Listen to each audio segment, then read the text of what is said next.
What is going on, everybody? We are here once again to attempt to do the impossible. As I'm sure you're already aware, because the video already went up, I did my top 10 favorite One Piece chapters of all time. And in that video I said to look forward to my favorite anime episodes of all time video.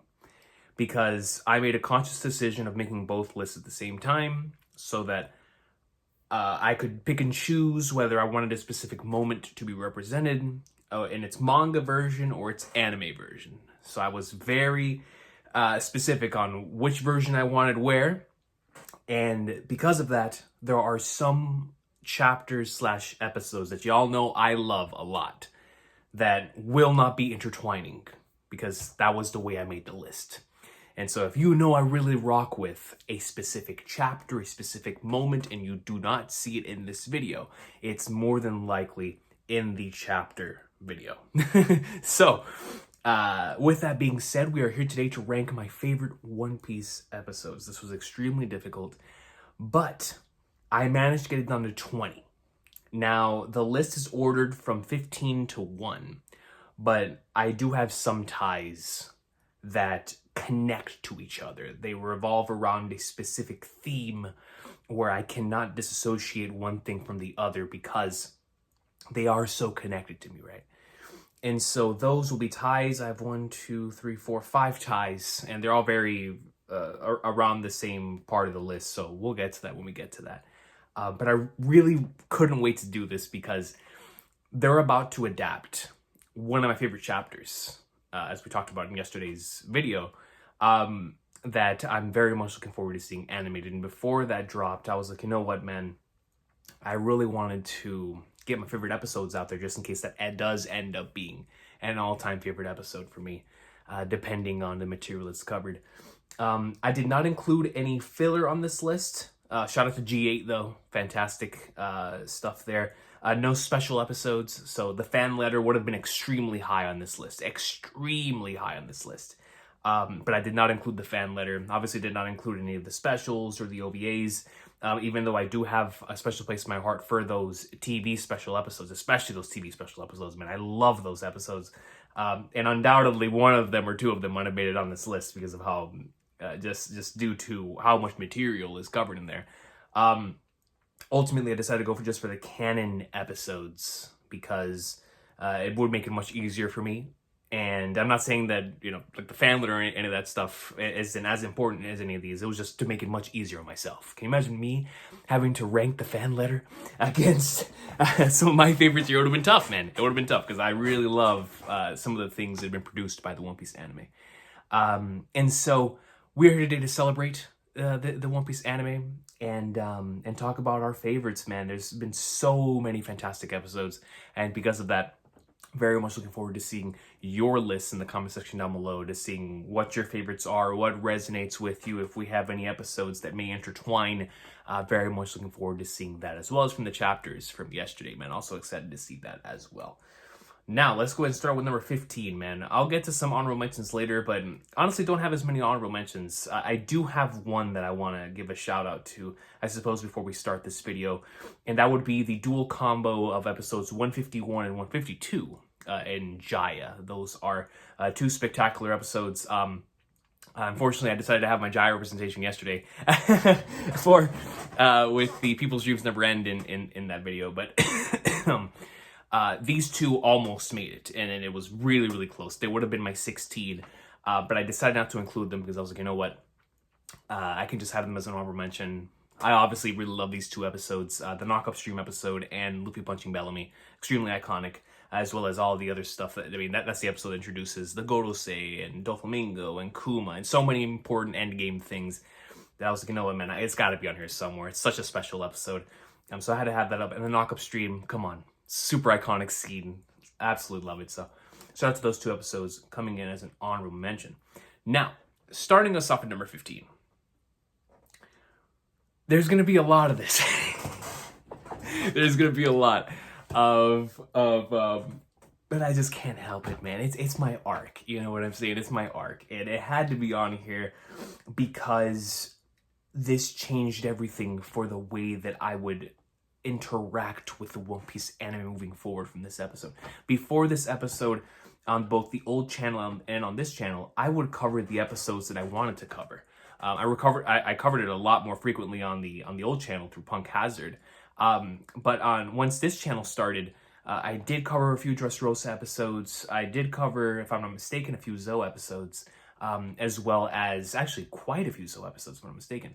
And then quite a few Whole Cake episodes as well, to my recollection. But I really started going in regards to the anime reactions, thanks to the hype produced behind the adaptation of Chapter 909, which would later become Episode 892. My number 15 is Episode 892, the first episode of Wano. The preview video heading into this, the art style change, everything, it felt so fresh, so different. Obviously, as someone who was already really enjoying Wano in the manga, I couldn't wait to see how the anime would get to it, especially with how much I enjoyed Whole Cake Island in the anime. And so we were finally getting to it. They hit us right off the bat with a din, which became extremely iconic for us here on the channel. And that episode, I can't even tell you the amount of times I've rewatched it, man. I've watched it so many times on my own. I watched it a bunch of times when they put it into English. I've watched it like a trillion times through reactions. It is just an episode that I genuinely love watching. It's just a great 24 minutes, man. From over the top, as a brand new opening, to the new soundtracks, to the anime original sequences with Zoro, to seeing Zoro, Robin, Usopp, and Frankie in their new Wano outfits. It's just such a great episode. I love that entire first stretch. It has a special place in my heart from 892 to 894, I want to say, where it's like those first couple episodes in Wano. I have rewatched those endlessly, man. So many times. Just really, really special episodes that they mean something to me. They mean something to me. So this represents that stretch. But like I said, it forever changed the way that I interacted with the anime and would go on to cover it much more frequently after this because of how much I was enjoying it. And so, as we will see down the line with the amount of episodes that, that came after that are probably on this list. Coming in here, number 15, once again, is episode 892. Shout out to the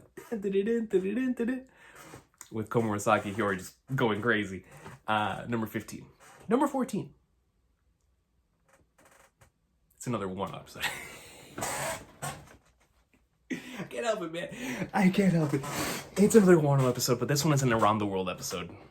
This is the anime adaptation of a chapter that was already special. But I feel like I had to have these chapters represented somewhere. And even though I prefer the manga version of the chapter that comes after, the anime adaptation of this particular chapter was so good.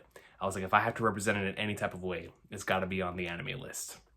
And that is episode 957, which is the anime adaptation of chapter 956, the abolition of the Shichibukai system episode. This was, when it dropped, the craziest looking episode in the series. I rewatched it so many times just because I couldn't get over how it looked, how it felt. It felt like a 24-minute movie, and it still feels that way. Of course, directed by the wonderful Megumi Shitani.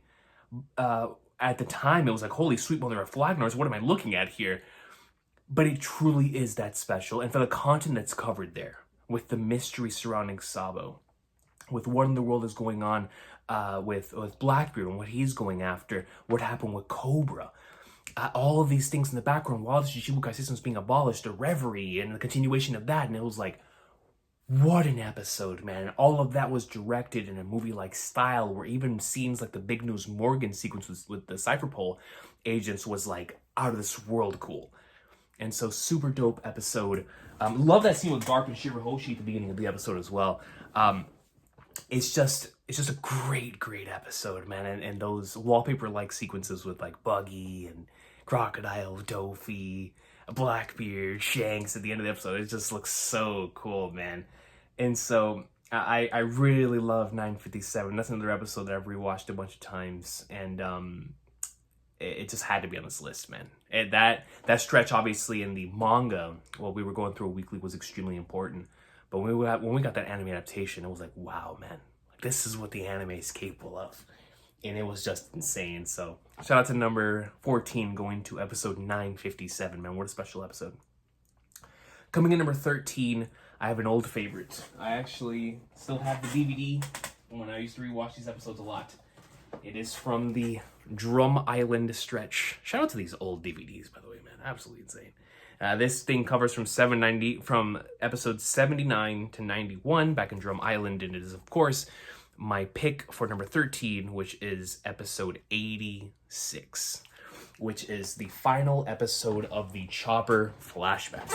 Now, the Chopper flashback is something that I hold in extremely high regard, because as someone who used to watch a lot of Christmas movies when they were on TV, like on the Cartoon Network or whatever, like Grandma Got Run Over by Reindeer and all those classic like Christmas movies, I gained an affection for the type of story that's often told within those Christmas movies.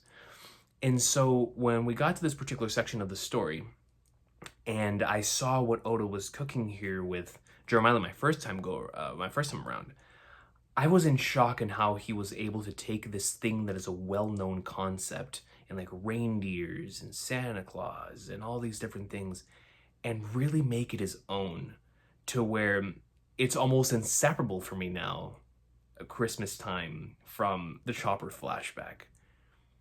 And I just really love how self-contained this flashback feels, while at the same time being so important for the grander scheme of that entire arc.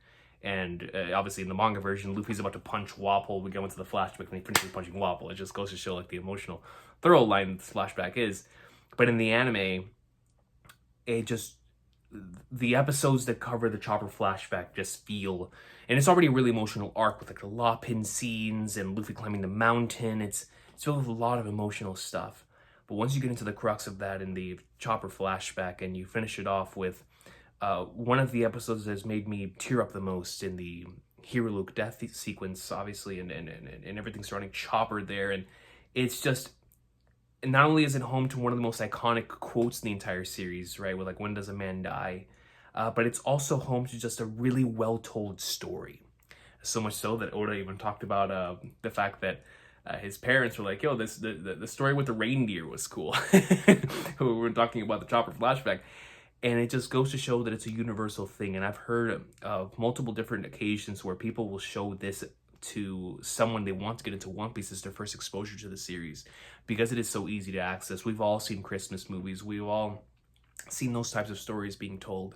And so it is very easy for someone to be able to get into the series through it. And even out of context is extremely special. But in context, it's just an absolutely incredible episode. And for my journey through the series the first time around, after Arlong Park and the Logtown to the Grand Line sequence, this was really the next part where I was like, man, I'm really locked in for good. Like this series has it's got me locked in right now, and I absolutely love this episode. So shout out to episode 86. That's an episode I've watched so many times. I've watched the entire stretch a bunch of times, especially back in the day through the DVDs before we had access to like Crunchyroll or anything like that. Definitely a section I rewatched a lot. And so shout out to episode 86, man. What a special episode. Here to Luke, man. What a legend. So that's coming in number 13. Coming in number 12, another episode in the good old DVDs.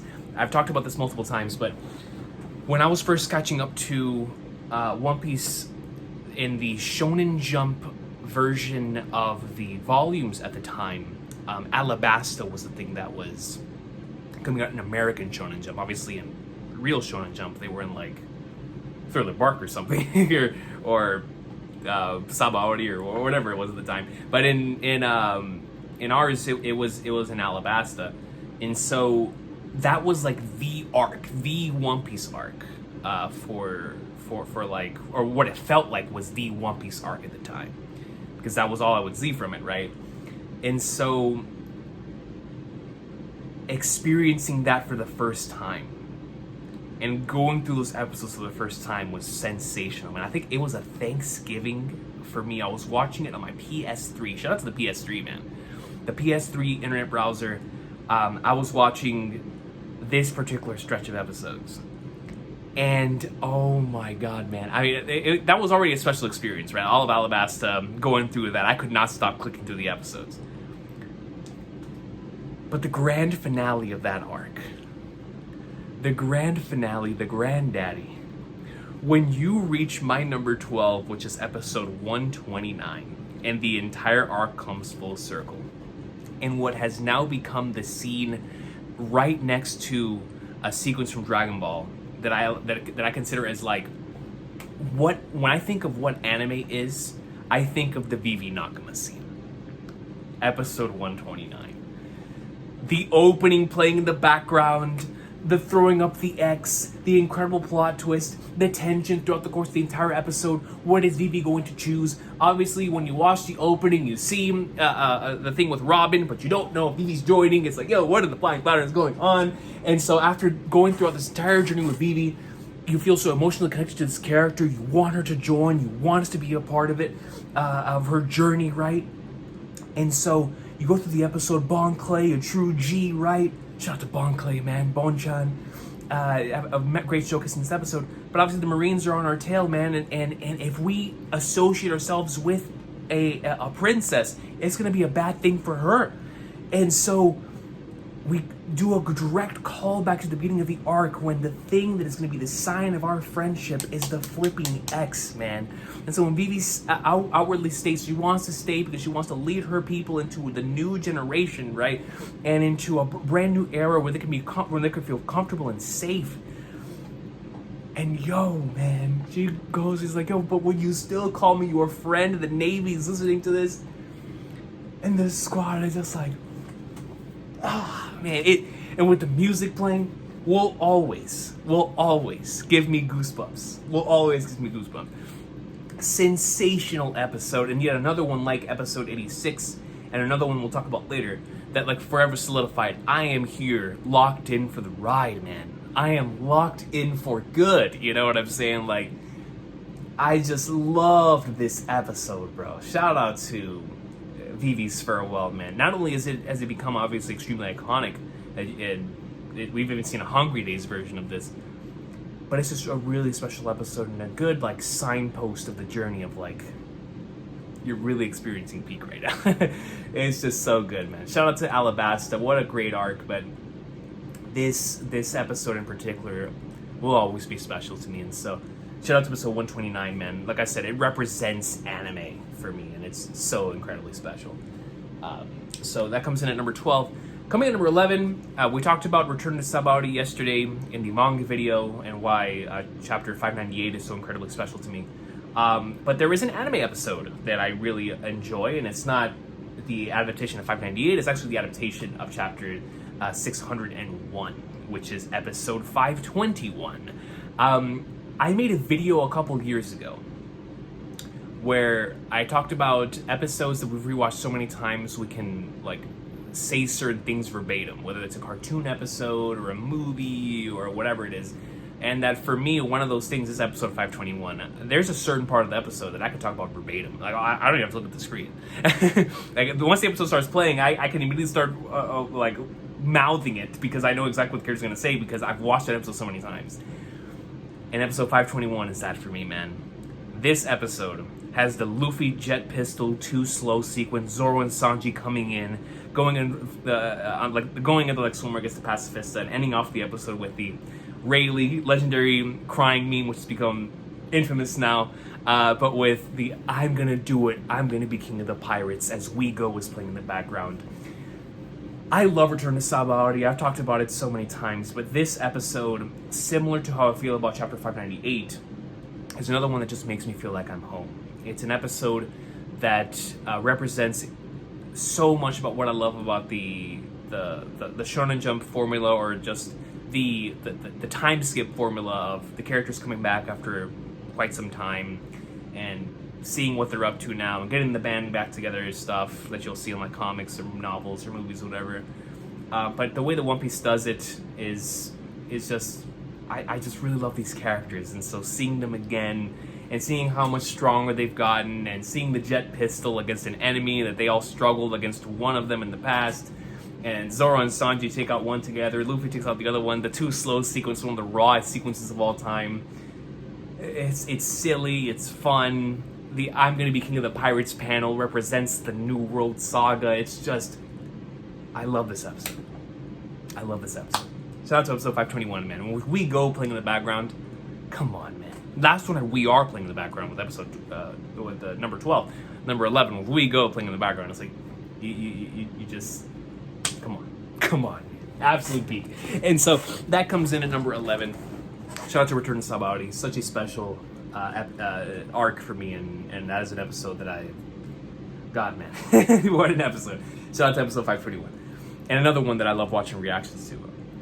Now, coming in number 10, we have a very recent episode. It doesn't feel as recent because we went on an extremely long break after this episode dropped, but it truly is sensational and special, man.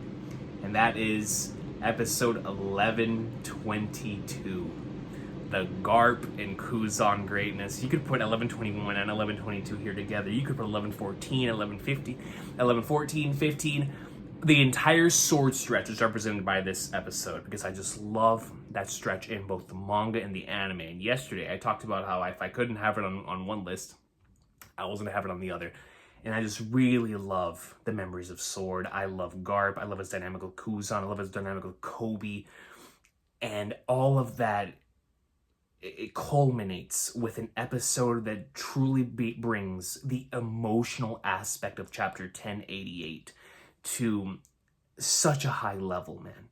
And both 1121 and 1122 do a brilliant job of bringing in anime, really cool anime original sequences with a brilliant adaptation of the manga that just makes you like just feel like you're in there, man.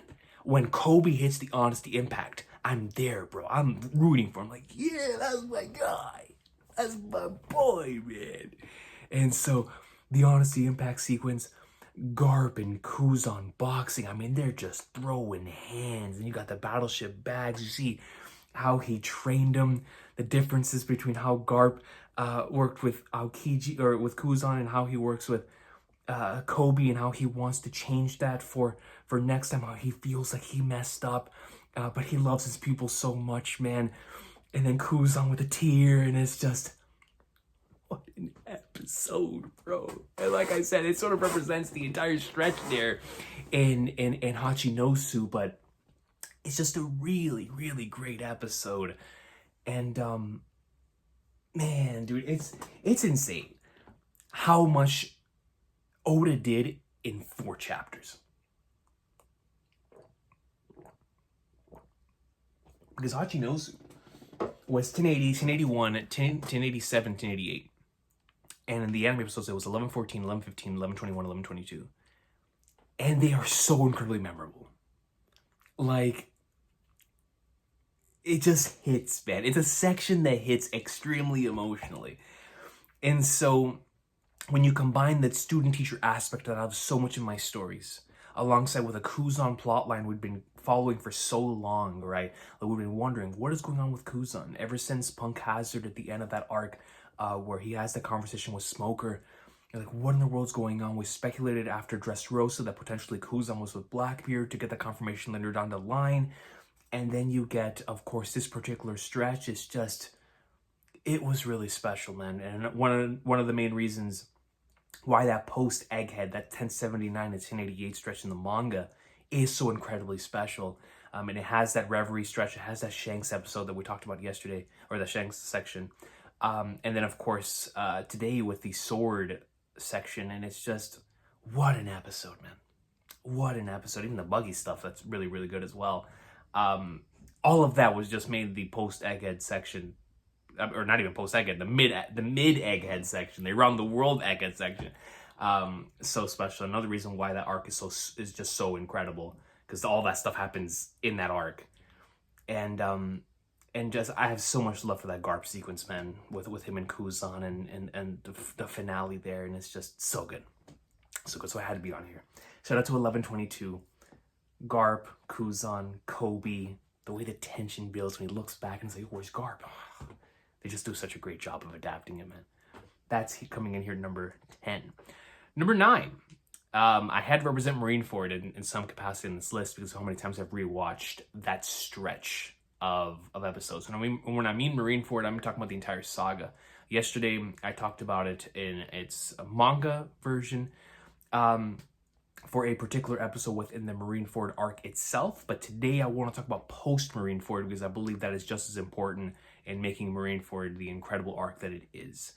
And in this particular instance, we're going to be talking about my number 9, which is episode 505. What I believe is one of the best episodes in the series.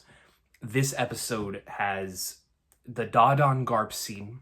It has the Shanks Marco looking over Ace's grave scene. And it ends off with the Luffy Jinbei, I still have my Nakama scene. Those are three legendary scenes back to back in a single episode. Starting off with Dodon and Garp.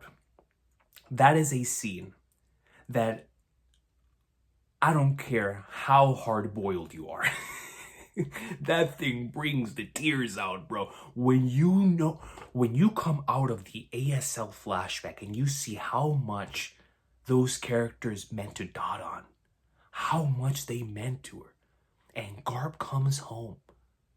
Oh man, but you know how conflicted Garp was in the war. And Dodon's just wailing on him and mocking. That scene is so incredibly emotional. So emotional. The little flashback sequences that they'll have to Ace, it is like, oh man, it's brilliant. Then Shanks delivers an absolutely special speech to Marco, man, about moving on. And it has incredible weight behind that, thanks to the what context we have from the Roger flashback, right? And all the just incredibly inspirational stuff that he tells Marco there, and it's such a beautiful scene, talking about death and life and what we should do right after we've lost a loved one. It's a special scene, man. And then you immediately follow that up with the scene that made Jinbei an all-timer for me, man. And it continues to be so to this very day. When no one else was there for him. When Luffy was at his absolute worst and felt like he had nothing left, man. Jinbei knocks his senses back into him and is like, yo, look at what you still have, not at what you've lost. Why isn't this higher? Why isn't this higher, man? Oh my god. What an episode. I still have my Nakama. It's special. It is truly the manga chapter for this particular section is really beautiful. But the anime with the voice acting, the music, it's just what a great adaptation, man. They fight together in the beginning. It's just what an episode. What an episode, man. For truly, like I said, 3 scenes that in and of itself, if they were all in their own episodes, would have had honorable mentions, but they're all in the same episode, man. Beautiful stuff. Shout out to episode 505, man. What an incredible, just an extremely emotional episode that brings things full circle.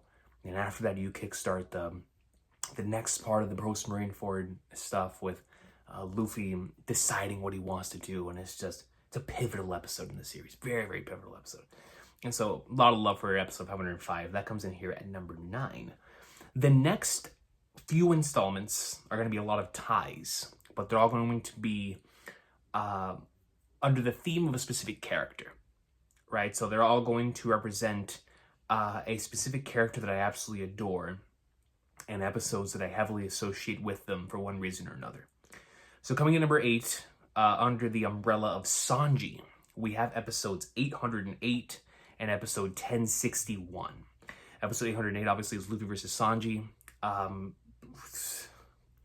talked about this yesterday in the manga chapter video about how I wanted to have that chapter in there, but I knew this was coming.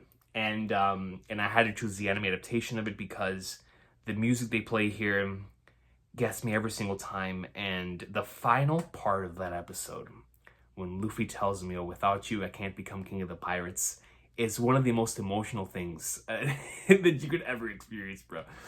And the voice acting and the Sanji, I'm not the one feeling that pain. Oh my god, man.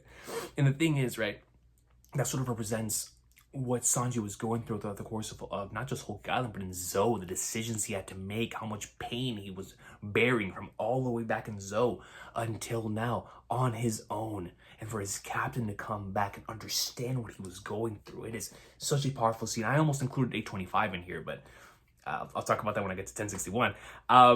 That is also a really special episode that I love for very similar reasons. But 808 showing the how conflicted he is because of the dilemma between Zeph, his family, and the Straw Hats. And it's just, all of that culminates and continues, or I should say continues. Then we see a culmination of that in number 1 in episode 825, but number 2 in episode 1061, where Sanji has to fully confront the situation at hand. And obviously in the anime, in the original, in the chapter 1031, where he's with the raid can and he crushes it, and that incredible monologue that he has to himself, all of that is captured in the chapter 1034 adaptation, which is episode 1061, where Sanji has to fully confront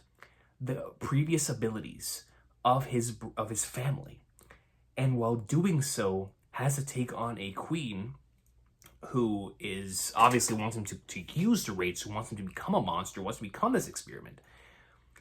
And through visual imagery, through music cues, and through incredibly awesome fighting sequences, what we get is the coolest final episode to a Sanji fight ever.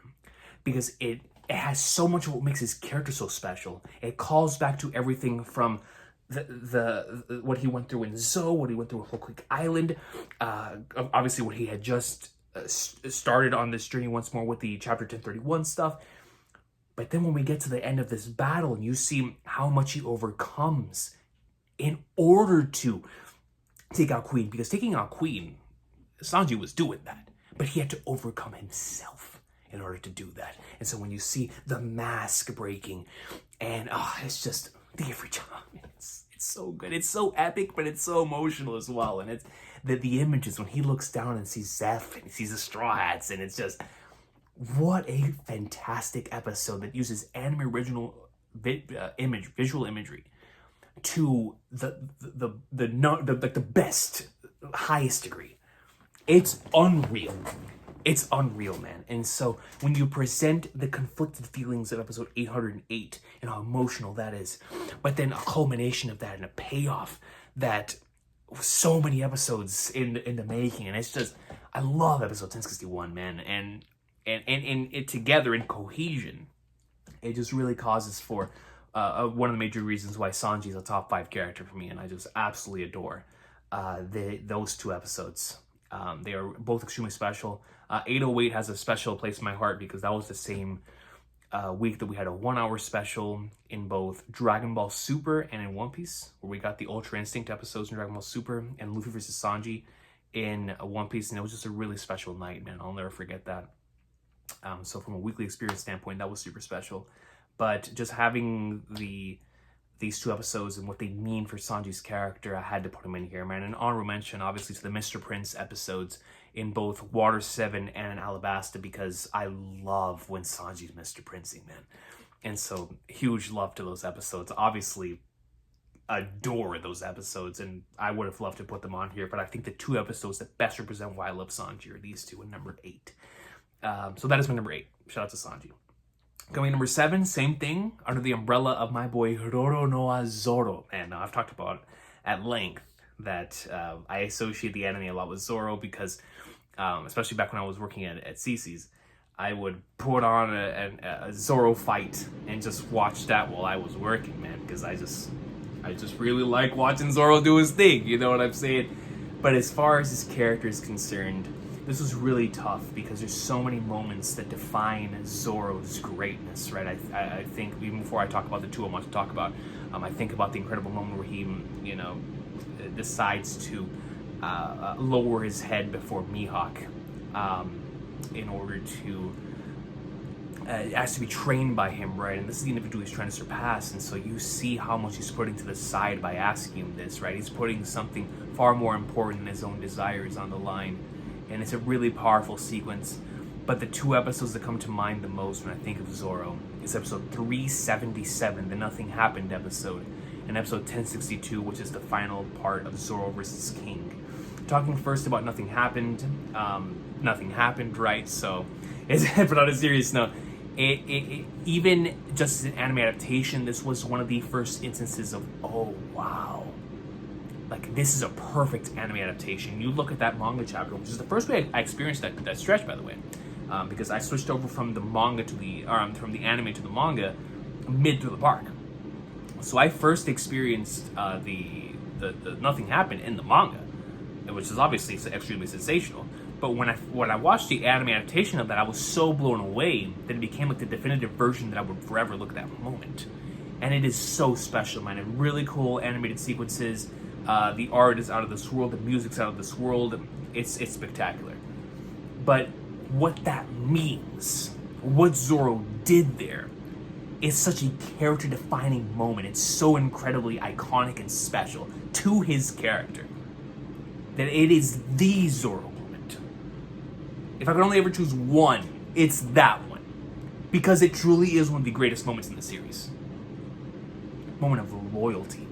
A moment of being the first mate. A moment of putting everything to the side and being like, I'm gonna do this. Screw my dream. Screw what I'm doing. This is the priority at hand. What a man, dude. What a man. And so, 377 is extremely special to me for what makes Zoro so special as a character and why I connect with him so much. But 1062 brings in the other side, which is once again a continuation of this long overarching journey that all of these Straw Hat characters are going with, where we get little bits and pieces throughout each individual arc. And obviously here Zoro unlocks, conquers Haki. He's fighting the first mate of a Yonko crew. Now, he's gone from boxing the bounty hunters of the past and the regular pirates of the past to now we've gotten to the point where we're boxing the right hands of Yonkos. He just came off of boxing Kaido, unlocking Conqueror's Haki. Here, I believe the anime episode is titled like the Three Sword Style Supreme King versus King. It's big fiction, right? But the episode is done so well and so brilliantly, coming off of like the first half has a little bit of bits and pieces from the chapter 1033 adaptation, which was awesome as well.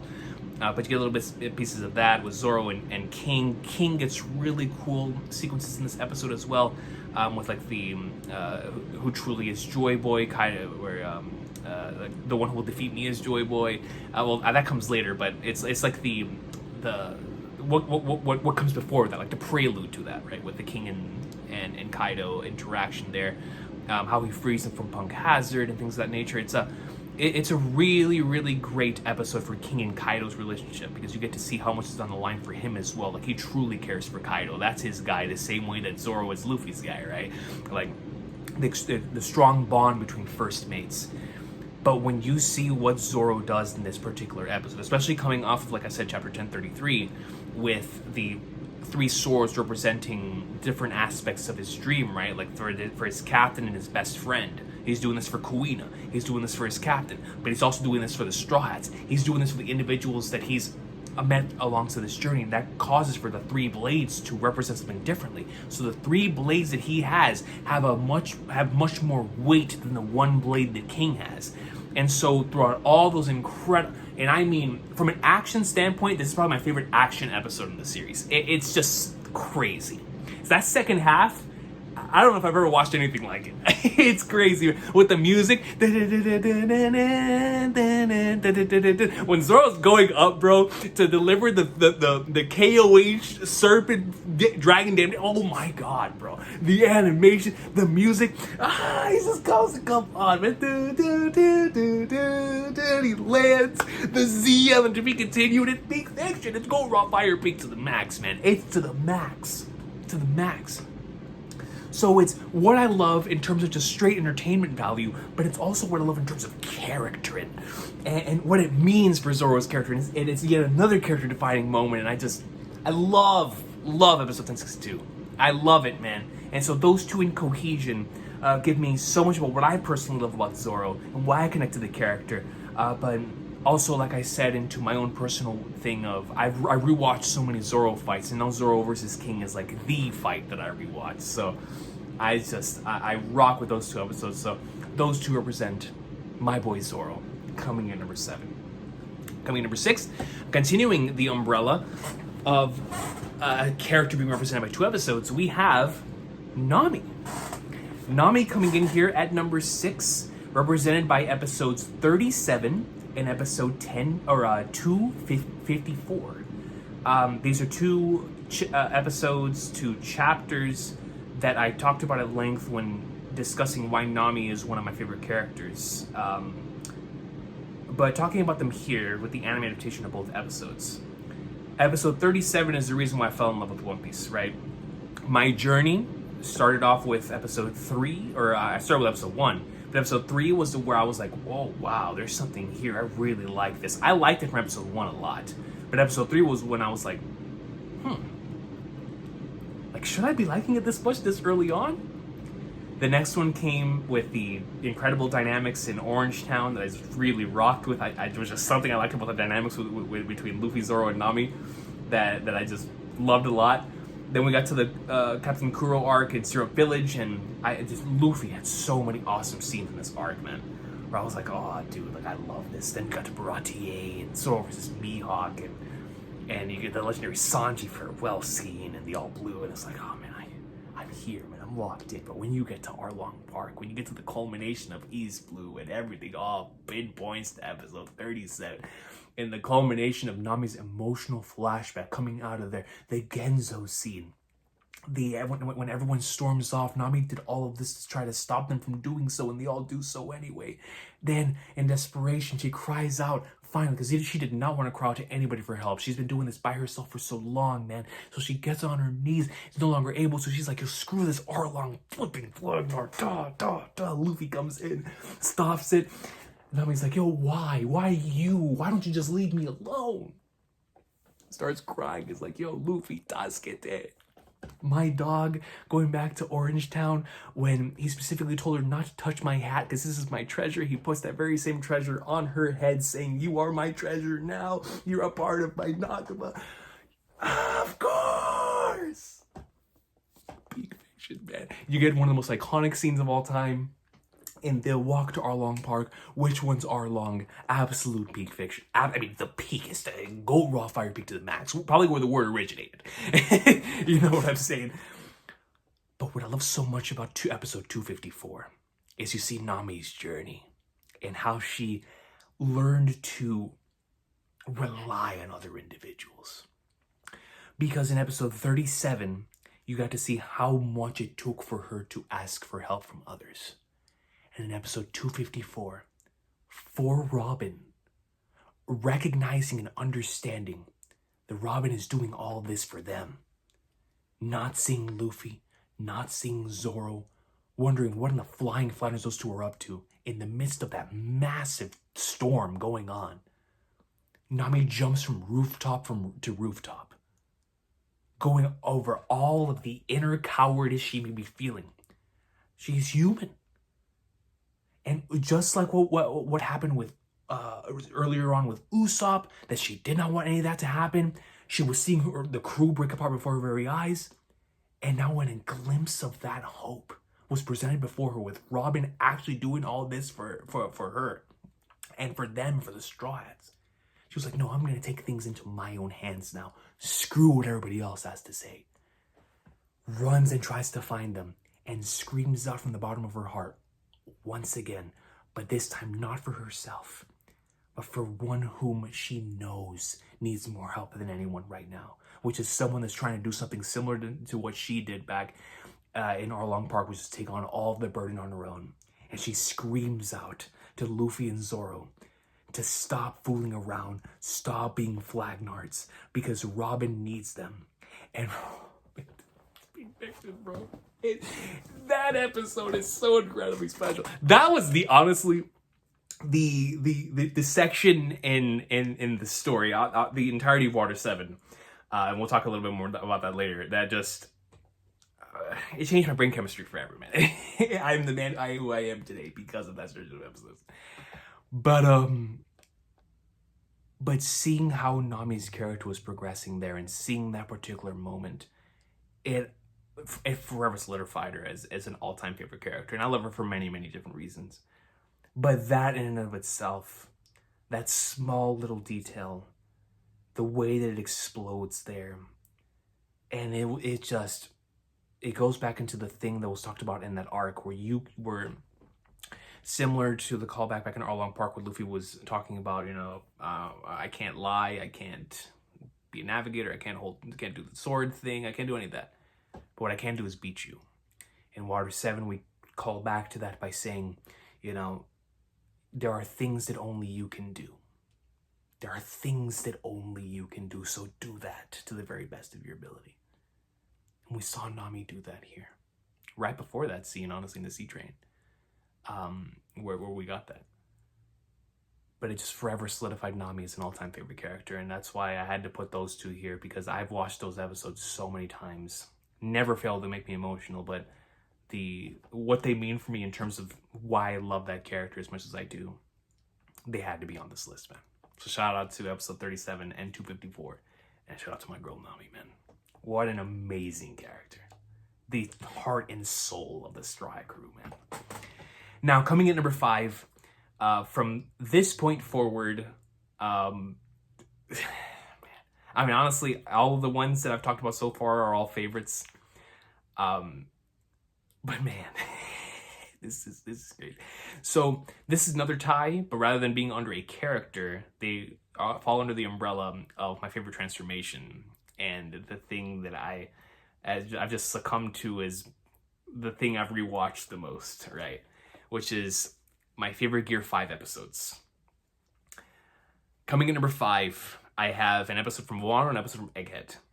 We have episode 1074 from the Wano stretch. Obviously couldn't put 1071 since the original manga version was in the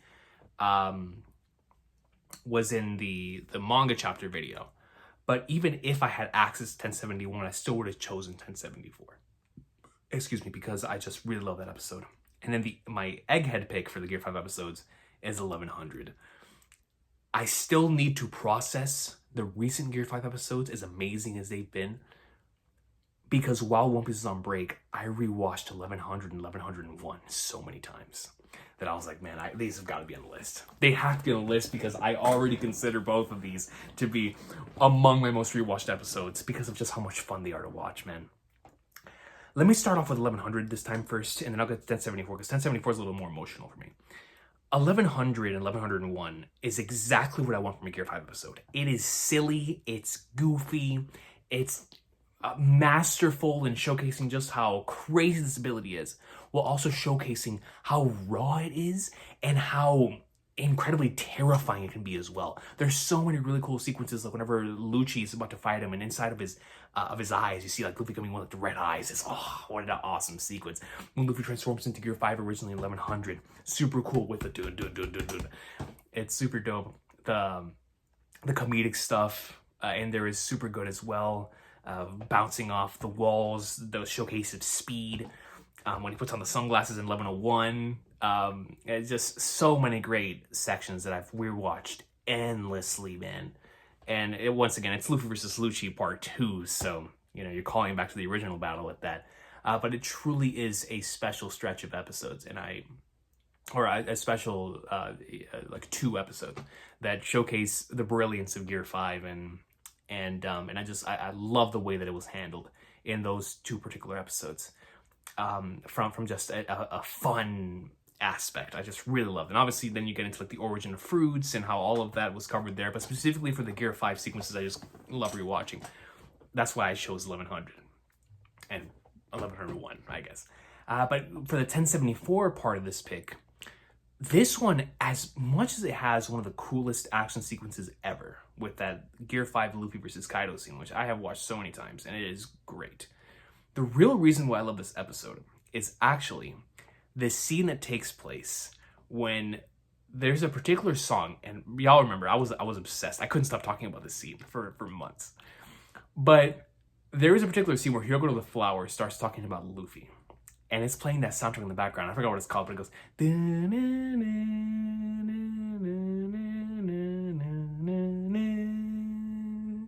And it's just showing all the individuals in Wano. And it cuts over to Hyogo the Flower, who's talking about Luffy. Then it flashes back to Luffy and what he saw within him back in Udon.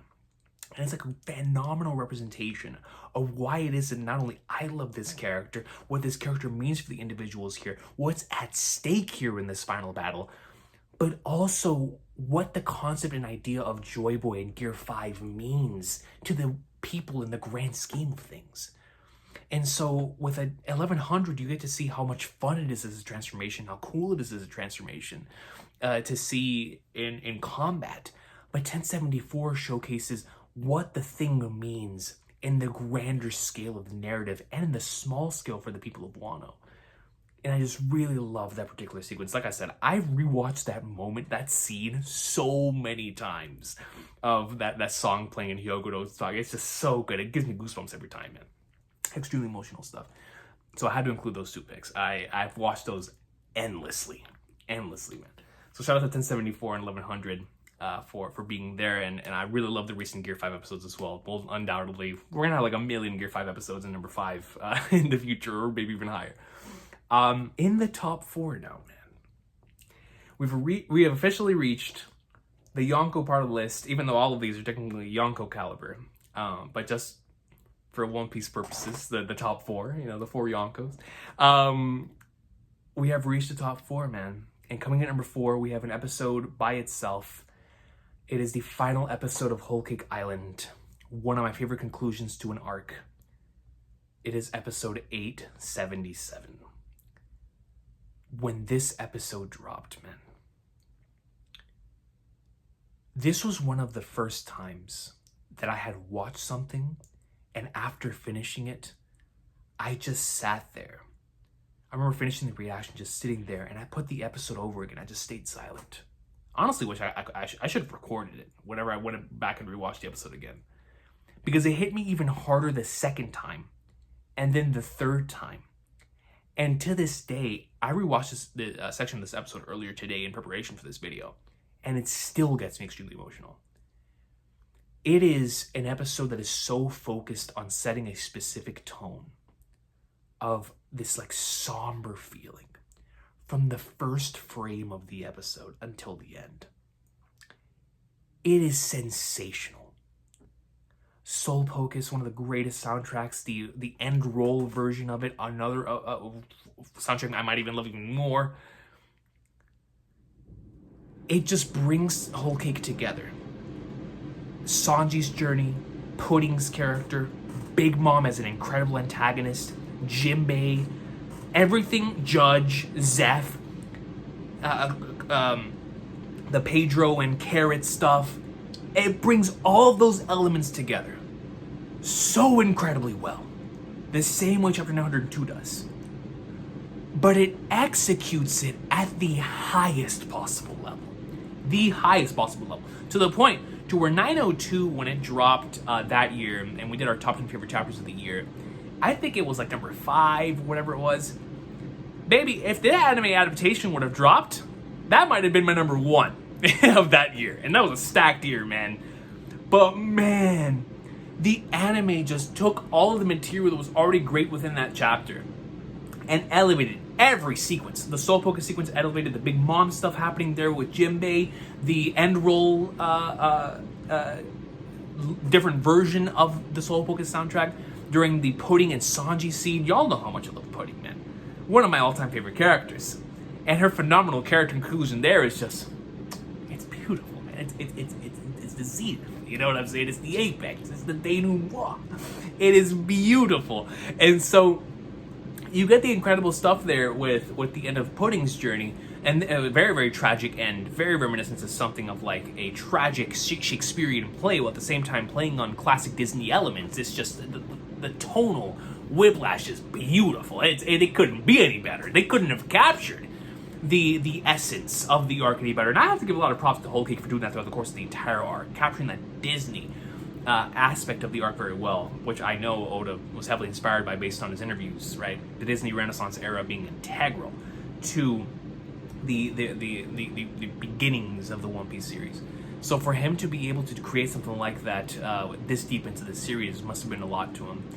Must have meant a lot to him, and just what an incredible sequence. But then you get to that finale, man, with Sanji and Zeph, and it's just, and then when Carrot is crying, and it's this Pedro, it hits, man. It's such a special episode. Like I said, one of my favorite arc conclusions. Some days it is my favorite arc conclusion. As a matter of fact, I think it is my favorite arc conclusion. It's tough, man, because like I said, Alabasta is really good. We're about to talk about another one here in a second. But it is beautiful. It is truly something incredible. And so, shout out to 877, Whole Cake Island, such a special arc. And this episode, when it dropped, was automatically like super goated, but over time, it has become even better in my eyes. And it stands on its own as a truly sensational episode. So that comes in here at number 4. Number 3, I have a 3-way tie. These are 3 episodes that mean completely different things to me, but I had to include them on the list because they are just really special. Episodes 236, 309, and 312 from the Water 7 Endings Lobby saga. Water 7 Endings Lobby obviously was the last arc I fully watched in the anime before transitioning to the manga halfway through the arc. So I have a lot of memories with Water 7 Endings Lobby. It means a lot to me personally. It means a lot to me creatively. This is the arc in the saga that truly made me want to go out and pursue my career, right, in multiple different ways. But these 3 things represent 3 very different things. And so, starting us off with 236, it represents the part of the story I've revisited the most, which is the beginning part of Water 7, from Kuzan arriving on in the Davy Back arc, and Long Ring Long, to episode 236. That particular stretch, and it goes even more, like I said, it goes into episode 254, and the entirety of Water 7 to me is just absolutely masterclass. It is perfection. Like, that is my favorite Western TV show of all time, is Water 7. It's just sensational. It is. If Enies Lobby is like peak shonen battle manga, Water 7 is like peak crime drama TV. You know what I'm saying? It is so good. So good in so many different ways.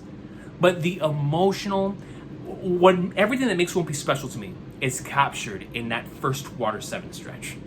And the way that it culminates beautifully in episode 236 with Luffy versus Usopp. I gotta give a shout out to episode 233, 234, 235, 236. 233, setting up the Usopp and the money plot line after 232. 234 with the walk to the Frankie house, extremely iconic, legendary, love that episode. 235 with the most realistic argument I've ever seen depicted within an anime. With Luffy and Usopp and the somber atmosphere, the way that the colors change, with it becomes like a sunset, like a dusk type of aesthetic in the background. It adds so much to the overall aesthetic of this entire thing. But the reason why I ultimately decided to put this in the anime category, not in the manga, with the incredible chapter 333 titled Captain, I went with episode 236 because of one simple reason. The flipping music, man. The music cues in this episode destroy me. When you got Mother C playing, when you got so many of the legendary One Piece sad soundtracks playing, man, and the soundtracks, when Luffy puts the hat over his eyes, when you look at the iconic scene, like Zoro telling him, yo, you cannot falter. Like, if we can't trust in you, who are we supposed to confide in, especially when our crew is going to pieces here? And it cuts to everyone. It cuts to Mary. And Luffy's just sitting there crying to the music. Oh my god. It is peak, bro. It is so flipping good, man. It was legendary for me the first time around when I was so locked into the series. It's become even more legendary as I've watched reactions to it, as I've studied it for my own personal stuff. I love this stretch of episodes. I love it from both a creative standpoint and as a pure consumer, as somebody who just loves experiencing stories. This is one of the greatest things that I have ever experienced, and one of the things that hits me, the artist, right, is that Water 7 stretch, and it is represented by episode 236. This could honestly represent the entire Water 7 arc as a whole. It's so special, man. I love it. I absolutely adore it. Shout out to Luffy and Usopp. Shout out to all of that. It's just the Straw Hats, the dynamics, everything that's made it special. The fact that nothing like this had happened until then, it made it so good, man. So good. Now, that's 236. 309 is, so me and my boy Josh, who was one of my neighbors, when he first got into One Piece, the episode, because I used to go to his house a lot, and when I mean a lot, I was one of those kids that went outside. I played a lot of video games, obviously, and I would invite people over to my house to play a lot of video games, but I did love playing outside a lot. And even whenever I was about to enter the working world upon graduating, right, I still enjoy really playing basketball outside, or football, or whatever the case may be. So it's a part of my nature. And whenever I would go to his house, especially after he got into One Piece, there was one episode that we rewatched endlessly. We called it The Colors. That is episode 309, which is Luffy versus Lucci. And if you know what I'm talking about, back in the Kaizoku fan subs version of this episode, when Luffy fires the Jet Gatling, it comes out like in rainbow colors to intensify the attack. And it's one of my favorite things about the Kaizoku fan subs version of One Piece. But when he goes in and delivers that final attack, we rewatched the end of Luffy versus Lucci like 1 trillion times. So many times. And it's something that I've never been able to get over. Is just how incredibly emotional that episode is, how epic that episode is, how in the midst of all of the greatness that we've got in Water 7's lobby, that felt like the final point of, wow, all of it paying off here. Usopp coming in and yelling to Luffy to get up, the reason why he needed to be here doing what only he can do. Luffy gets back up, delivers one of the greatest punches ever, or multiple punches ever. The final gear second, the music cue when Lucci's just standing there and Luffy's in the back and he gets up. Oh my god, it's peak. But even outside of all of that, on a straight nostalgia value, it had to be on here. Because like I said, it is the episode, I think, until now in recent years, I've watched a lot of episodes, and rewatched a lot of episodes. But at that time, it was definitely probably the episode that I'd watched the most from the series, and that was mainly because, like I said, every time I went over to Josh's house, I was like, "Yo, before we play any basketball, we got to watch Luffy versus Lucci, right?" And we would watch it, and so all up to that, and that leads me to episode 312. So I considered myself, not anymore, I considered myself a pretty hard-boiled dude in regards to, I didn't really cry. I would tear up while watching stuff. Like I teared up while watching Naruto, teared up while watching Yu Hakusho. I teared up while watching One Piece a lot. But I never full-blown cried. Episode 312 broke me, man. It broke me badly the first time I watched it. And badly. And on some subsequent watches as well. But that first one, I never felt anything like that. Like I truly felt like I was breaking down, bro. Like I was losing a family member. It was bad. And so for that to take that out of me, I did like a ranking. I don't remember if it was in the old channel or this channel, of the most emotional moments in the series to me. And that was my number one. Because of that. I never experienced something like that before, man. I was like, bro, this is crazy, bro. And last year, we watched it on stream again. And it's just, it breaks you, man. It's the death of a Straw Hat. You know what I'm saying? And it's just, with 311 and 310, when the Mary shows up, right? And it brings that full circle as well into the brilliance of Water 70's lobby. But when the Mary breaks down, and it's like we've gone through this entire journey, and we knew it was almost over for her. But for her to to rescue us and then break down. I was like, nah, man. Bro, when Luffy starts talking about Usopp being an idiot and Zoro and Sanji don't know how to drive and all that, it's just, it is perfection, man. It is peak. And the chapter for this is beautiful as well. The Falling Snow Reminiscence, chapter 430. It is sensational. But the anime episode, it has a special place in my heart, man. And when Dear Friend starts playing, or yeah, forget it, man. That's one of the all-time greats. And so that episode had to be on here. Well deserved of winning in that list last year when we watched it all together. But it truly is a special episode, man. And it gets me every time. So shout out to episode 312. Shout out to all 3 of these episodes representing a part of the story that means so much to me.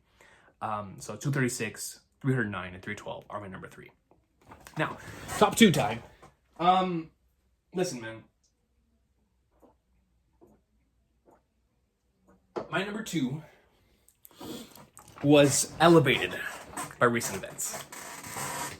My number 2, if you are an anime only, I would recommend skipping out on, at the very least, this first minute of what I want to say from episode 3, or we're about to talk about it. My number 2 is episode 396, also known as the Luffy punching the Celestial Dragon episode. If you are an anime only, I would recommend going forward a little bit, and hopefully you don't get spoiled. This episode has always been special to me. This moment has always been special to me for many different reasons, and we'll talk about that here in a second. But the thing that has truly elevated it lately is the Kuma flashback. Excuse me, 1102, chapter 1102 forever changed this episode. It forever changed this episode, this moment, because you see how much people have struggled with Celestial Dragons for ages. How much they have struggled with these Flagners for so many years, and no one ever dared to oppose them because of what it meant. What it meant, the consequences of what it meant. With the admirals coming in, or your bloodline getting wiped out, whatever it is. They did not care. When it comes to Celestial Dragons, no one messes with them. No one does, because that means death. That means death for you, your loved ones, everyone. So no one would ever dare to do something like that. When we see it through Kuma's perspective, and we see what Luffy did, when we get the other side of that, it forever recontextualized this scene to be one of, I mean, it was already one of the greatest scenes, into being truly one of the greatest scenes, man. With Luffy punching the Celestial Dragon, and then the connection obviously to the Kuma and Saturn. It's like, oh man, dude, it is peak. It is peak. And so on that level, it was elevated for me, and I will never be able to view that moment the same again in the best way possible. It has been recontextualized in such an incredible way. Spoiler over. Now let's talk about 396 and why I love it so much as an episode. And I want to put it together with 395, because I think these two together, but focusing on 396, but 395 because it also adds into the tension part of this episode. I have experienced a lot of stuff. A lot of stuff, man. Like I said, I went through this particular section first in the manga. And the manga did an amazing job, of course, the original source material, of really grabbing you, man, and making you want to keep reading through the pages. It's the ultimate page turner. Sabaody is an incredible page turner. And because of the tension, the stakes, you can't wait to see what happens next. But the anime adaptation, I think, has done the best job I have ever seen of translating that from the page to the screen. It is very difficult to do that. Very, very difficult. I mean, the best examples of like series that do that very well, like Death Note did it very well, translating from manga to anime. York New City and Hunter x Hunter did a spectacular job of taking the page-turning nature of manga and translating well into an episode. Those are just a few examples, but that's very difficult to pull off. Sabaody Archipelago does a magnificent job of doing that in the anime. It's a very well done arc in the anime. But this particular stretch may be the magnum opus of them capturing that in the anime.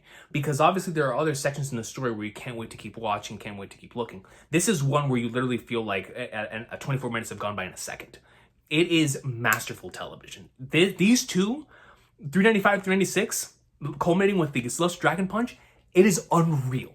And as somebody who's studying these techniques, this has been like the ultimate I want to create something like this type of episode, of like a moment of pure satisfaction where so many things are culminating into this one single moment that it hasn't just been building up throughout this arc, throughout this entire course of the series until this point, even though these characters were just introduced now.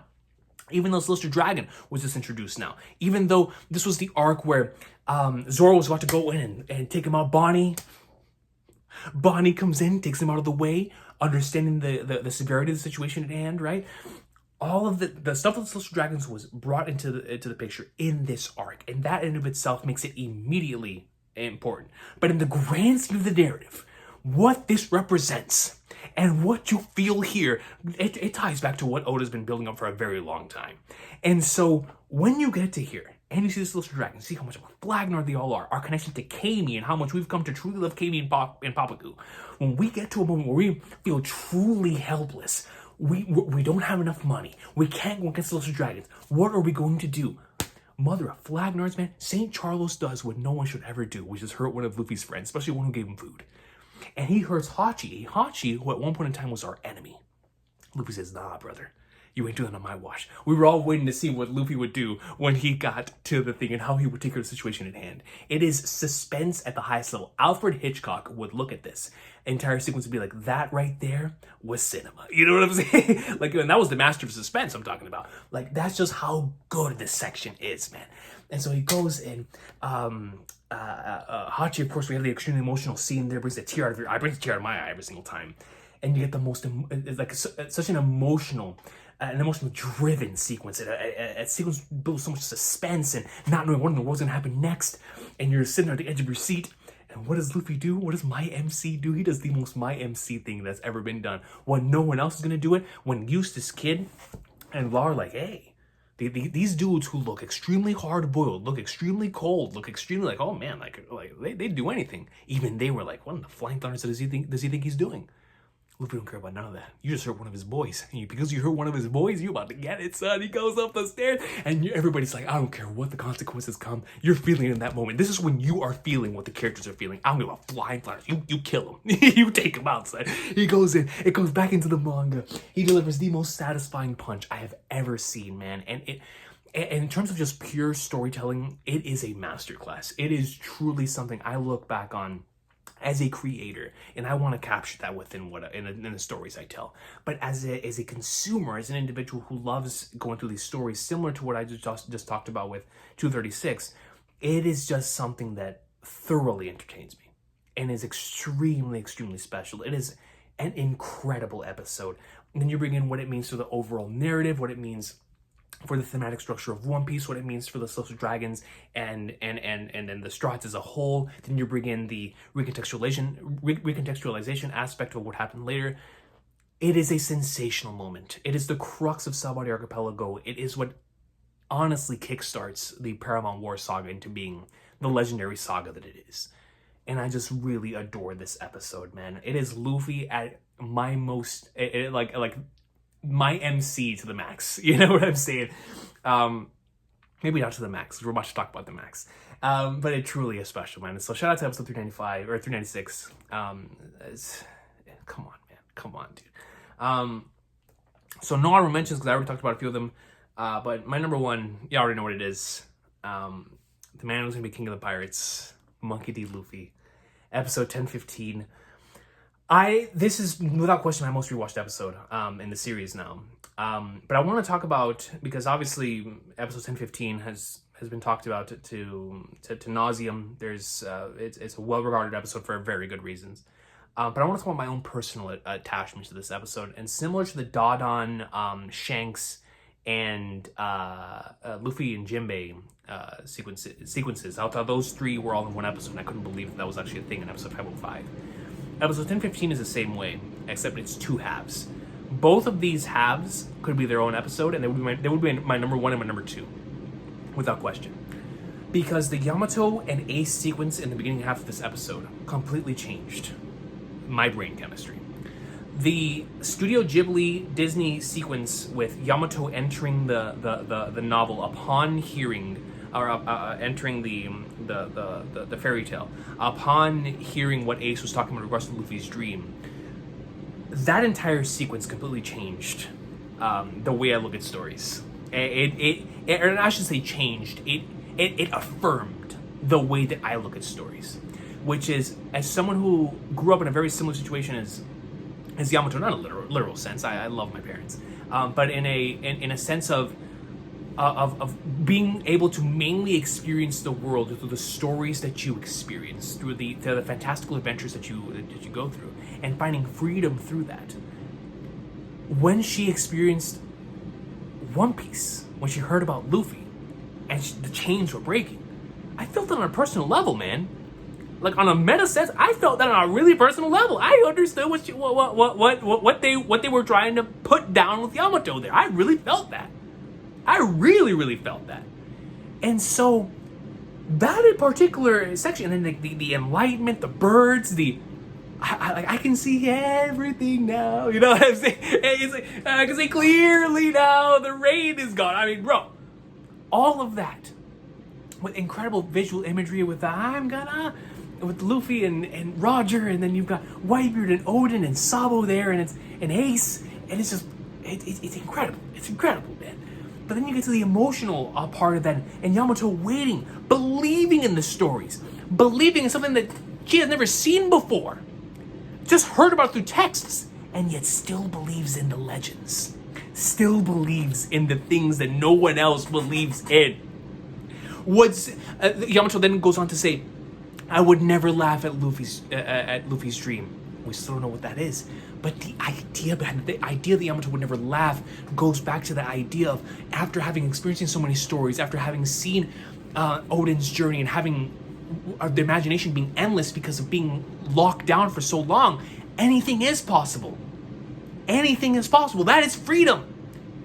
And so it's explored so brilliantly there. And then when you get to the Yamato and Kaido sequence, it's like, yo, I'm gonna wait for him. But as I wait for him, I am gonna take action.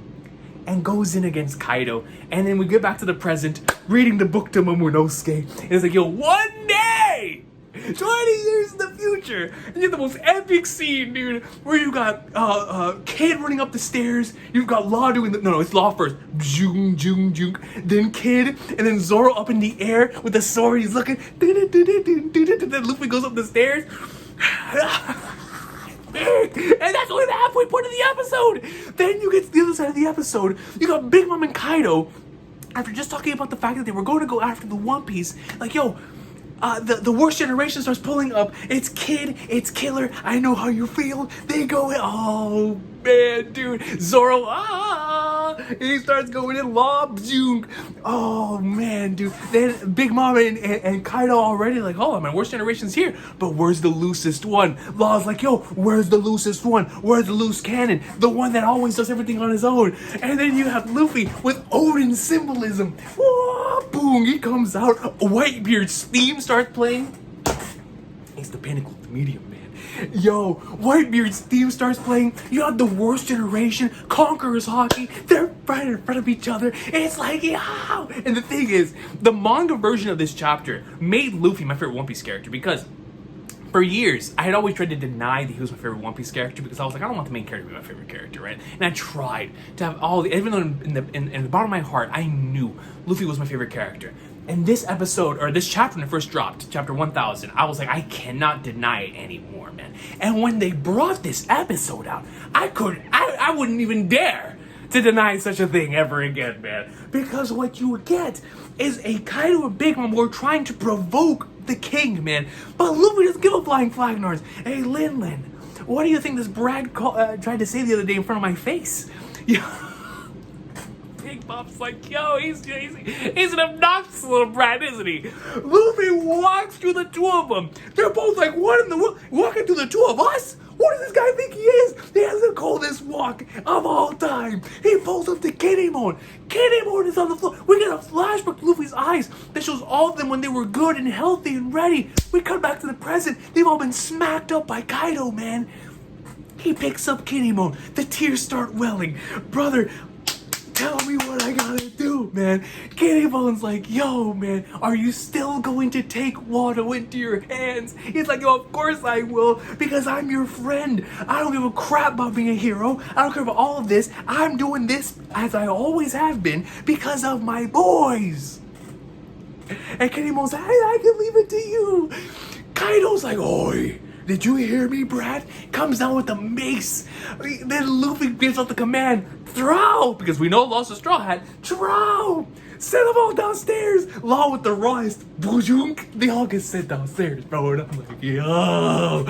Bro, then, right in behind Kaido, Luffy comes in. Boom! And you hear dun dun dun dun dun dun dun dun dun dun dun dun dun dun, and we get the coolest flashback sequence of everything that's led to this point. Zou, Wano Act 1, before Wano, Udon, the build-up to Onigashima, all of it. And as all of the characters that have ever been a part of this entire saga are coming in from a first-person perspective of seeing through Luffy's eyes, then we turn the camera around and we see Luffy with the goat with the coat. Oh man, Momonosuke.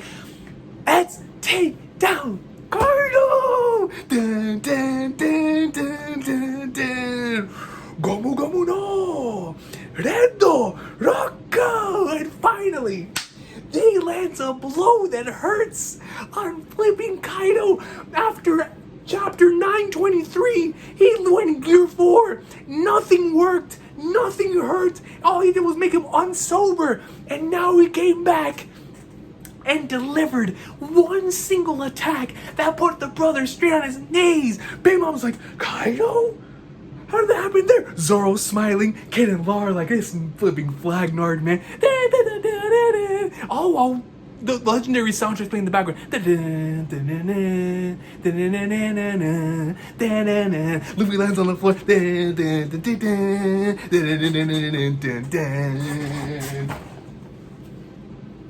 I'm Monkey D. Luffy, the man who's gonna be king of the pirates, as he's holding the flipping pose to be continued.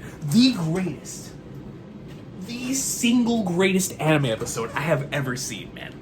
I have ever seen. For me to say that is insane, because there are so many episodes I hold in the highest regard I have for so many years, man. So many. I hope to one day talk about my favorite anime episodes just in general.